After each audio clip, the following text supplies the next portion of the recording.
Hi மக்களே, இந்த வீடியோவில் என்ன பார்க்க போகிறோம்னா ஆட்டுக்கறி கதம்பு குழம்பு தான். மண் சட்டியை சூடுபடுத்திக்கலாம். சூடான மண் சட்டியில் 3 ஸ்பூன் கல்லெண்ணெய் சேர்த்திக்கலாம். சூடான கல்லெண்ணெயில் 3 பெரிய வெங்காயம், 10 பல் பூண்டு, 1 இன்ச் அளவுக்கு இஞ்சி, இது 3ஐயும் சேர்த்து நல்லா வதக்கிக்கலாம். ஜீரகம், சோம்பு, மல்லி, மிளகு இது எல்லாமே 1 டேபிள் ஸ்பூன் சேர்த்திக்கலாம். 3 துண்டு பட்டை, 3 கிராம்பு, 2 ஏலக்காய், 4 வரமிளகா இதையும் ஆட் பண்ணிக்கலாம். இதெல்லாம் நல்லா வதங்கின பிறகு 2 டேபிள் ஸ்பூன் குழம்பு மிளகாத்தூள், 2 டேபிள் ஸ்பூன் மல்லித்தூள், தேவையான உப்பு அண்ட் மஞ்சத்தூள் இது எல்லாத்தையும் சேர்த்து நல்லா வதக்கிக்கலாம். ஃபைனலாக அரை மூடி தேங்காயை சேர்த்திட்டு கேஸ் ஆஃப் பண்ணிடலாம். இந்த ஆட்டுக்கறியில் பார்த்திங்கன்னா தொடைப்பகுதி, எலும்பு, நுரையீரல், ரத்தம் இந்த மாதிரி எல்லாமே இருக்கும்.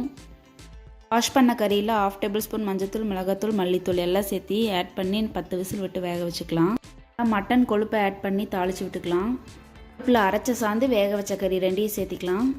அளவு தண்ணி விட்டு 10 நிமிஷம் கொதிக்க வச்சா குழம்பு ரெடி.